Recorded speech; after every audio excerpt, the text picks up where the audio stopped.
Hello everyone, welcome to market investment. मैं हूं राहुल गुप्ता। स्वागत करूंगा आप सभी का हमारे चैनल मार्केट इन्वेस्टमेंट में। दोस्तों, बात करते हैं सिल्वर की और बात करते हैं गोल्ड की। गोल्ड के अंदर काफ़ी अच्छी मजबूती अभी हमें फिलहाल देखने को मिल रही है।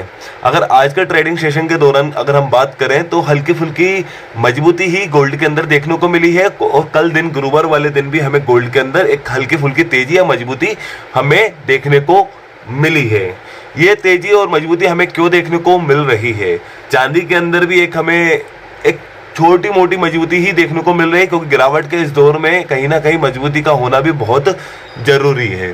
तो गोल्ड को और सिल्वर को किस चीज़ का सपोर्ट मिल रहा है? इस सपोर्ट के बाद सिल्वर या गोल्ड के टारगेट क्या होने वाले हैं? गोल्ड के भाव और सिल्वर के भाव कहाँ तक जा सकते हैं? नीचे की तरफ जाना है या ऊपर की तरफ जाना है? ये हल्की फुल्की तेजी है, इसका कारण क्या है? आगे एक्सपर्ट की क्या राय बनती हुई आ रही है और क्या आगे टारगेट हो सकते हैं गोल्ड और सिल्वर के? इस चीज के बारे में आज हम बात करेंगे। देखिए दोस्तों, गोल्ड के अंदर जो मजबूती है वो मजबूती आने का सिर्फ एक सबसे बड़ा कारण क्या है? डॉलर के अंदर थोड़ी बहुत नरमी हमें देखने को मिल रही है। डॉलर इंडेक्स के अंदर थोड़ी सी कमजोरी हमें देखने को मिल रही है, जिससे गोल्ड को समर्थन मिल रहा है।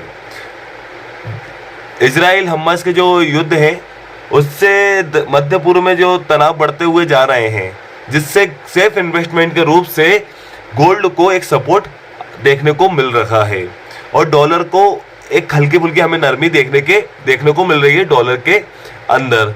लेकिन दोस्तों, फाइनली ये है कि जो गोल्ड है, गोल्ड की जो साप्ताहिक गिरावट की बात करें तो साप्ताहिक गिरावट में गोल्ड नीचे की तरफ होना लगभग तय हो चुका है कि लगभग इसको नीचे की तरफ ही होना बंद होना है। साप्ताहिक गिरावट में, साप्ताहिक नुकसान में से बंद होना है।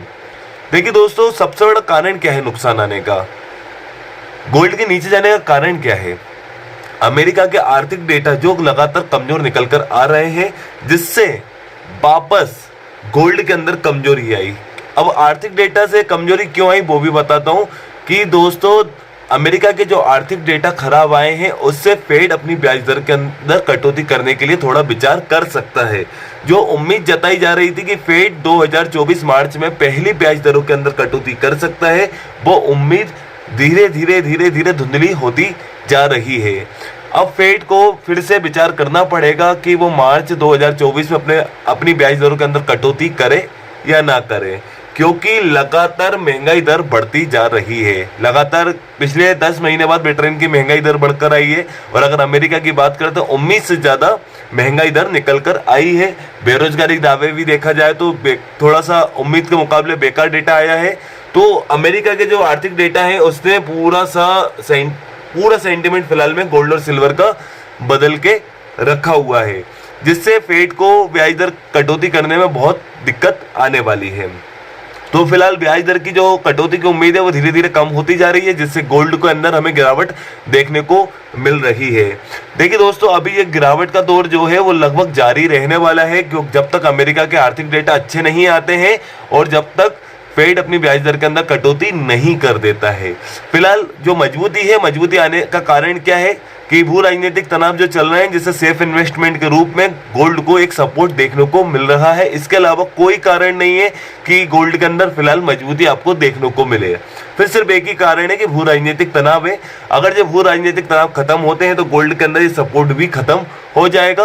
अगर ये भू राजनीतिक तनाव बढ़ते हैं तो गोल्ड को एक अच्छा खासा समर्थन मिलेगा सेफ इन्वेस्टमेंट के रूप में। अगर फेड की उम्मीदें बढ़ती जाती हैं ब्याज दर कटौती की, तो भी आप गोल्ड के अंदर तेजी देखेंगे। अगर वो कम होती जाती हैं तो भी आप गोल्ड के अंदर गिरावट देखेंगे, क्योंकि कम ब्याज दरें सराफा मार्केट के लिए पॉजिटिव है और ज्यादा ब्याज दरें डॉलर इंडेक्स के लिए पॉजिटिव है। और डॉलर इंडेक्स और गोल्ड दोनों एक दूसरे से बिल्कुल विपरीत चलते हैं। डॉलर इंडेक्स के अंदर तेजी आती है तो गोल्ड के अंदर हम कहीं ना कहीं गिरावट देखते हैं, और गोल्ड के अंदर तेजी आती है तो डॉलर इंडेक्स के अंदर कहीं ना कहीं हम गिरावट देखते हैं। तो फिलहाल दोस्तों, अभी अमेरिका के आर्थिक डेटा है उसके ऊपर नजर बनाना है। अगर वो अच्छे आते हैं तो गोल्ड के अंदर तेजी आती हुई दिखाई देगी। फिलहाल में गोल्ड को एक गिरावट के दौर में ही देखा जा रहा है। गोल्ड को लगभग 61,000 रुपए के टारगेट के साथ अभी आप देख सकते हैं कि भाई 61,000 का टारगेट गोल्ड के अंदर आ सकता है। सिल्वर भी आपको 70,000 रुपए के आसपास आती हुई दिखाई दे सकती है। गोल्ड 61,000 और सिल्वर 70,000 रुपए तक आने की एक उम्मीद लगाई जा रही है। लगातार गिरावट की एक उम्मीद है।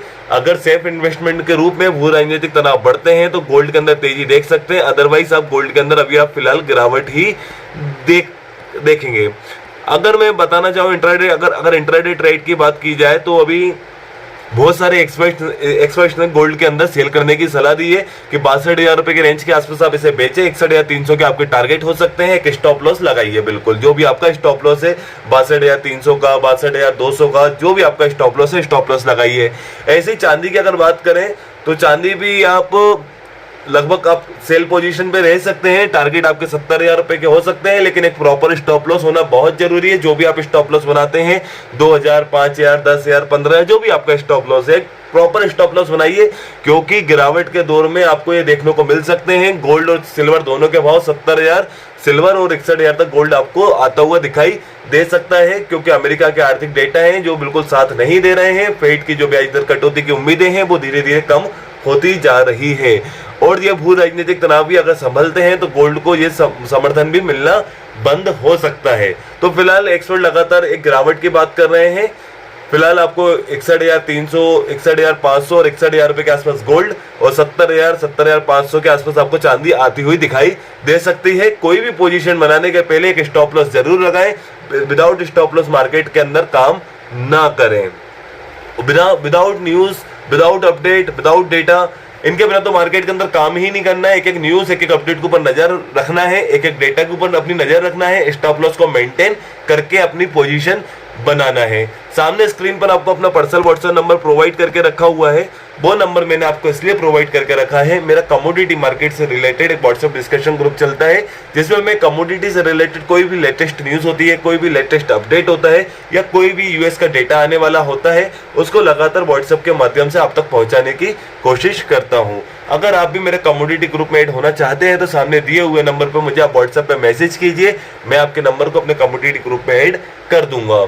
चलिए दोस्तों, अगर आपको ये मेरी वीडियो अच्छी लगी तो मेरी इस वीडियो को लाइक कीजिए। अगर आप मेरे साथ जुड़कर रहना चाहते हैं तो मेरे इस चैनल को सब्सक्राइब कीजिए, एंड अंत तक मेरे साथ इस वीडियो में बने रहने के लिए आप सभी को मेरा दिल से धन्यवाद।